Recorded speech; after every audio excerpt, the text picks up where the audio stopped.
Sign 2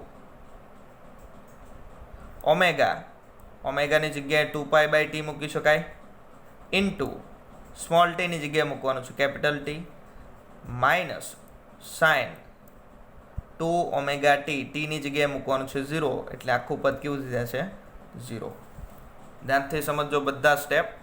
1/2 minus T cancel થાય, 2 × 2π એટલે 4π, sign 4π, 2 ચક્કર મારવાના 0 થઈ જાય, આખાનું મૂલ્ય કેટલું થઈ જાય 0, માઇનસ સાઇન 0, તો આખું પદ કેવું થઈ ગયું કેન્સલ થઈ ગયું, બરાબર છે. એટલે ખાલી જવાબ કેટલો આવશે 1/2. ક્લિયર? કોઈ વાંધો નથી. જવાબ કેટલો આવ્યો 1/2. કોનો જવાબ આવ્યો? સાઇન સ્ક્વેર ઓમેગા ટી નું આપણે એવરેજ કાઢ્યું, 1/2 આવ્યું. આ 1/2 તમારે અહીંયા મૂકવાનું છે. સાઇન સ્ક્વેર ઓમેગા ટી નું જે એવરેજ કાઢ્યું કેટલું આવ્યું 1/2. તો પી એવરેજ બરાબર શું મળે? Im²r/2, કારણ કે અહીંયા 1/2 આવ્યું છે. તો પી એવરેજ બરાબર અથવા તો પી બાર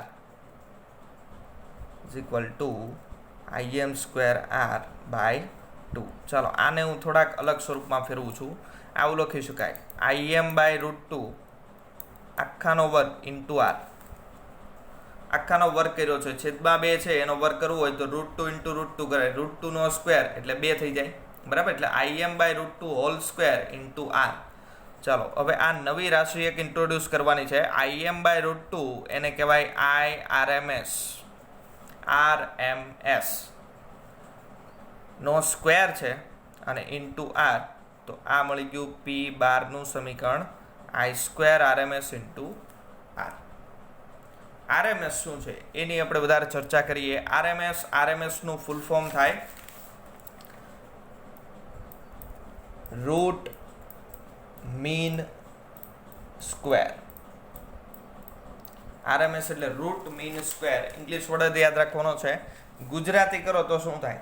ગુજરાતી થોડું કટપટું છે. રૂટ એટલે વર્ગમૂળ, મીન એટલે સરેરાશ, અને સ્ક્વેર એટલે વર્ગ. વર્ગમૂળ, સરેરાશ, વર્ગ. આઈ નું આપણે RMS કાઢ્યું ને, કોઈ પણ રાશિનું RMS નીકળી જાય. જે રાશિ સમય સાથે બદલાતી હોય એ દરેક રાશિનું RMS નીકળે. તો અહીંયા વોલ્ટેજ પણ સમય સાથે બદલાય, V = Vm sin ωt, એનું પણ RMS નીકળે. પાવર સમય સાથે બદલાય, પાવર તો કોન્સ્ટન્ટ છે, બરાબર. પ્રવાહ સમય સાથે બદલાય છે એટલે પ્રવાહનું આપણે અહીંયા RMS કાઢ્યું. એટલે જે ક્વોન્ટિટી સમય સાથે બદલાય એ દરેક ક્વોન્ટિટીનું RMS મૂલ્ય નીકળે. RMS એટલે શું થાય?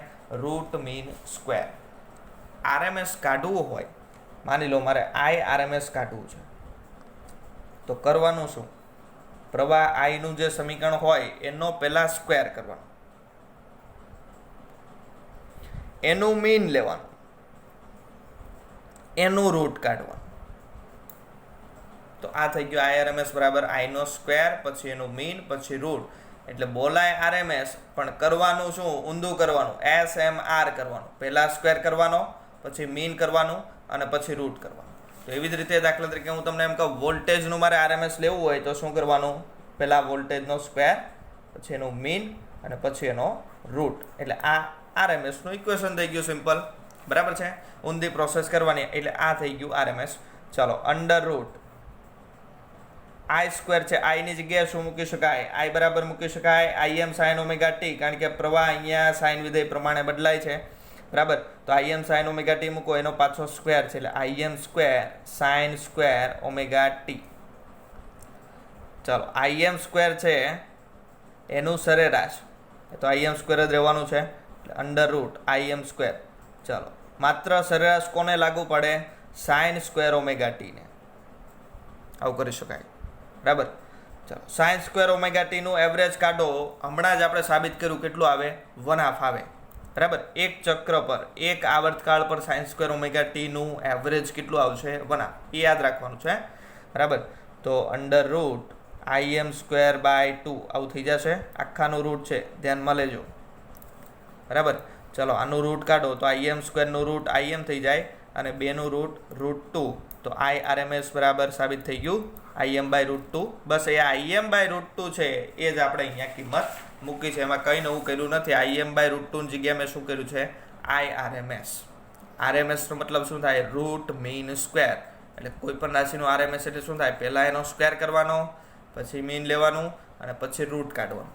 બરાબર? એટલે આવી રીતે આપણે IRMS મેળવવું. વ્યાખ્યા લખી નાખીએ. RMS એટલે શું થાય? કે કોઈ પણ રાશિના વર્ગનું સરેરાશ નું વર્ગમૂળ એટલે તે રાશિનું RMS મૂલ્ય. RMS મૂલ્ય અથવા એને અસરકારક રાશિ પણ કહેવાય. અસરકારક મૂલ્ય અથવા અસરકારક રાશિ. બરાબર? તો આ થઈ ગયું RMS ની વાત.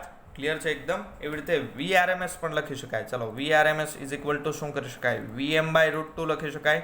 યાદ રાખો, RMS અહીંયા વોલ્ટેજ પ્રવાહના મેળવા શું કરવાનું? મેક્સિમમ ભાગ્યા √2 કરવાનું. ચાલો, ઇઝ ઇક્વલ ટુ અહીંયા 1/√2 કરી નાખો. ઇન્ટુ Im છે. 1/√2 કેલ્સીમાં કરો એટલે 0.707 આવશે.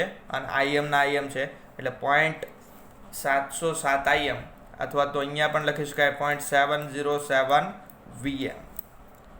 તો આ થઈ ગયું IRMS. હવે ગ્રાફ પર આવી જાવ. એકદમ સ્ટાર્ટિંગની અંદર જે આપણે આ ગ્રાફ દોરેલો, તો એની અંદર મેં અહીંયા વાત કરેલી IRMS. પ્રવાહ આવી રીતે બદલાય છે સાઇન વિધેય પ્રમાણે. એ પ્રવાહનું RMS મૂલ્ય મેં આ લીટી વડે દર્શાવ્યું છે. કે આ લીટી એનું શું દર્શાવે છે? RMS મૂલ્ય દર્શાવે છે. RMS મૂલ્ય હંમેશા મેક્સિમમ કરતાં થોડેક નીચે હોય. કેમ? કારણ કે જુઓ, તમે મેક્સિમમને 0.707 વડે ગુણો ત્યારે તમને RMS મળે. એટલે મેક્સિમમ કરતાં આ મૂલ્ય કેવું હોય? નાનું હોય. બરાબર? એટલે આ થઈ ગયું IRMS. આને તમે ટકાવારીમાં ફેરવો તો કેટલા ટકા થાય? તો આને ગુણ્યા 100 કરવા પડે, 70.7% થાય. એટલે તમારી પાસે જે મેક્સિમમ પ્રવાહ છે એના 70.7% એ તમે લાઈન દોરો, એ તમને શું મળશે? RMS પ્રવાહ મળશે. એટલે RMS પ્રવાહ એટલે મેક્સિમમ પ્રવાહના 70.7%. RMS વોલ્ટેજ મેક્સિમમ વોલ્ટેજના 70.7% વોલ્ટેજ. બરાબર? ચાલો, આ RMS. એટલે જ્યાં પણ એસીની વાત આવશે, અલ્ટરનેટિંગની, સમય સાથે બદલાતા હોય એવા પ્રવાહની કે વોલ્ટેજની વાત આવે, ત્યારે હંમેશા મેક્સિમમ કરતાં RMS વધારે અગત્યનું છે. ઘરની અંદર જે વોલ્ટેજ આવે છે એ મેક્સિમમ વોલ્ટેજ 230 નથી. એ આપણે RMS વોલ્ટેજ દર્શાવે. ઘરમાં જે પ્રવાહ આવે છે એ મેક્સિમમ પ્રવાહ નથી, એ RMS પ્રવાહ દર્શાવે. બરાબર? તો એના પરથી આપણે જોઈએ તો ઘરમાં મેક્સિમમ કેટલો વોલ્ટેજ આવી શકે. તો માની લો કે 220 વોલ્ટ આપણે ઘરમાં જે પ્રવાહ આવે છે, ઘરમાં જે પાવર અથવા તો વોલ્ટેજ આવે છે, તો એ આપણને દર્શાવે છે VRMS. તો VRMS પરથી આપણે Vm મેળવવું હોય તો VRMS ઇન્ટુ √2 કરો તો Vm મળે. જો અહીંયા Vm મેળવવું છે તો √2 ઇન્ટુ VRMS, તો 220 ગુણ્યા તમારે 1.41 કરવા પડે. √2 એટલે 1.41. આ વેલ્યુ તમારે ડાયરેક્ટ યાદ રાખવાની. દાખલા ગણવા માટે શોર્ટકટ કામમાં આવે. બરાબર? તો અરાઉન્ડ આવશે 310 વોલ્ટ, નિયર અબાઉટ. તો ઘરમાં જે વોલ્ટેજ આવે છે એનું મેક્સિમમ મૂલ્ય કેટલું? 310 વોલ્ટ. પણ જે આપણે મૂલ્ય ગણીએ છીએ એ કયું ગણીએ છીએ? RMS 220 volt. આ બધા ડિફરન્સ છે, યાદ રાખજો. ચાલો, તો અહીંયા આપણે વાત પૂરી કરી. કઈ વાત કરી? અવરોધ. અવરોધમાંથી પ્રવાહ પસાર કરીએ તો એનો તાક્ષણિક પાવર, એનો સરેરાશ પાવર, એનો ગ્રાફ. બરાબર? અને ત્યાર પછી આપણે RMSની વાત કરી.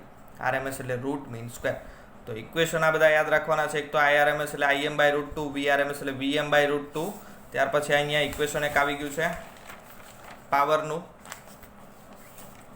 તત્કાલીન પાવર કેટલો થાય? Im²R sin²ωt. બરાબર? અને સરેરાશ પાવર કેટલો થાય?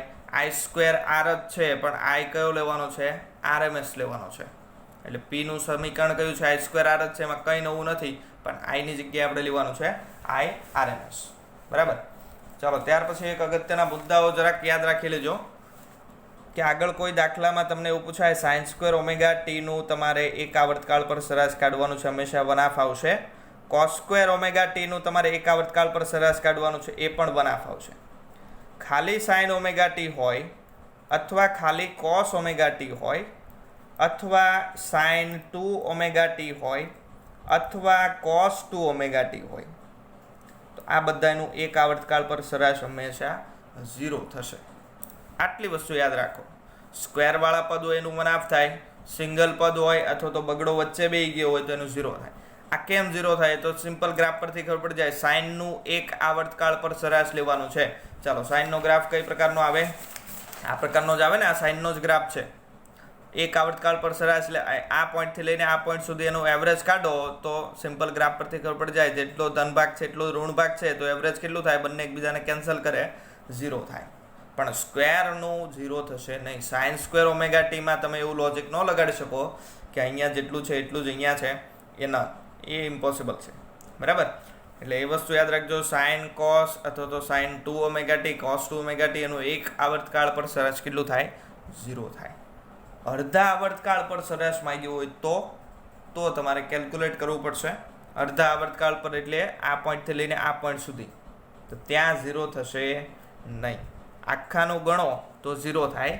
પણ તમને એમ કીધું હોય કે કોઈ રાશિ સાઇન વિધેય પ્રમાણે બદલાય છે અને એનું અર્ધ આવર્તકાળ પર સરેરાશ ગણો, તો પછી તમારે શું કરવાનું? તો આપણું જે પેલું સમીકરણ છે આની અંદર તમારે 0 થી લિમિટ કેટલી લેવાની? t/2. કારણ કે અર્ધ આવર્તકાળ કીધું છે t/2.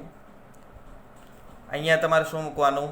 સાઇન ઓમેગા ટી, કારણ કે સાઇનનું આપણે એવરેજ કાઢવાનું છે અને એના પરથી આખી પ્રોસેસ કરો એટલે જે જવાબ આવે તે આપણો ફાઇનલ આન્સર. બરાબર?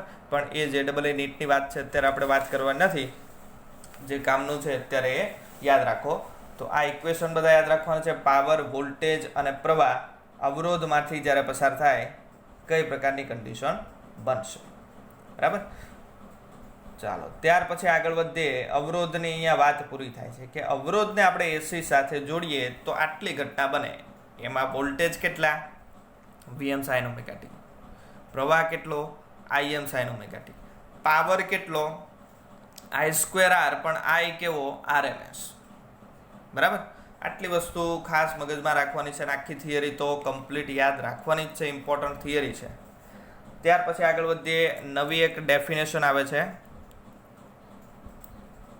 નવો એક ટોપિક છે ફેઝર. ફેઝર શું છે? ફેઝર કોઈ બાઇક નથી.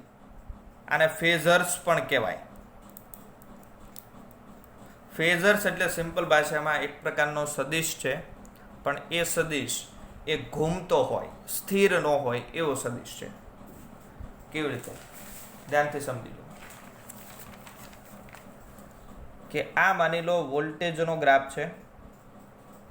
વોલ્ટેજ વિરુદ્ધ કળાનો. ચાલો, કળા અથવા સમય કોઈ પણ લઈ શકો. કળા લો તો π/2π આવશે, સમય હોય તો t/2 આવશે. આ વોલ્ટેજનો ગ્રાફ છે. સાઇન વિધેય પ્રમાણે વોલ્ટેજ બદલાય છે. તો ફેઝર એટલે શું થાય? ફેઝર એટલે એક પ્રકારનો સદિશ. કોના માટે દર્શાવાય? જે તે રાશિ માટે દર્શાવાય. અને એ રાશિ સમય સાથે બદલાતી હોય તેવી હોવી જોઈએ. તો અહીંયા વોલ્ટેજ સમય સાથે બદલાય છે એટલે વોલ્ટેજનો આપણે ફેઝર દોરી શકાય.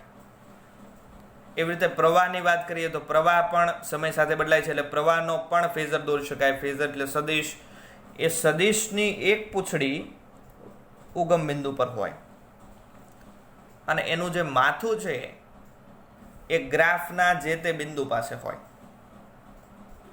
એટલે માની લો કે આ એક ચક્કર દરમિયાન અહીંથી અહીંયા સુધી 2 સેકન્ડ સમય લાગે છે. આવર્તકાળ કેટલો છે? 2 સેકન્ડ. બરાબર? તો 0.5 સેકન્ડ માટે ફેઝર કઈ પ્રકારનો હોય? 0.5 સેકન્ડ. આ 2 સેકન્ડ હોય અહીંથી અહીંયા, તો આ 1 સેકન્ડ થાય અને આ 0.5 સેકન્ડ થાય. એટલે આ પોઈન્ટ આવે ને આલેખ પરનું આ બિંદુ, બરાબર, એ બિંદુને અનુલક્ષીને અહીંયા આપણે જો સમય નોંધીએ તો સમય કેટલો હોય?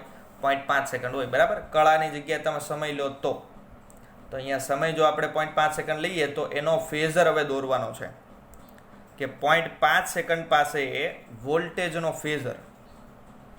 તો ને કંઈ કરવાનું નથી. અહીંયા આપણે સદિશની પૂંછડી મૂકવાની અને આ પોઈન્ટ પાસે આપણે શીર્ષ દોરવાનું. તો આ જે બન્યો એ બન્યો વોલ્ટેજનો ફેઝર. ક્યારે? 0.5 સેકન્ડે. ખબર પડી? આવી રીતે ફેઝર દોરાય. બીજી વાત, આ ફેઝર જે છે ને એ સતત એની દિશા બદલાતી હોય. આને તમે 3Dમાં વિચારો તો વધારે ખ્યાલ આવશે, એમનામ 2Dમાં નહીં ખ્યાલ આવે. માની લો હું તમને એમ કહું 0.8 સેકન્ડનો ફેઝર દોરો, તો 0.8 સેકન્ડ એટલે આ 0.5 છે, આ 1 છે, તો લગભગ અહીંયા ક્યાંક 0.8 સેકન્ડ આવે તો એનો ફેઝર આવી રીતે થાય. 0.2 સેકન્ડનો ફેઝર દોરો, 0.2 સેકન્ડ લગભગ અહીંયા આવશે તો એનો ફેઝર અહીંયા આવી રીતે થાય. તો જુઓ તમે, ફેઝર દરેક વખતે આમ બદલાય છે, ઘૂમા કરે છે, બરાબર. તેની ઘૂમવાની જે ઝડપ છે એ કેટલી હોય? ઓમેગા જેટલી હોય, યાદ રાખો. ઓમેગા એટલે કોણીય ઝડપ. ફેઝર એટલે એક પ્રકારનો એવો સદિશ કે જેની પૂંછડી ક્યાં હોય? ઉગમ બિંદુ પાસે.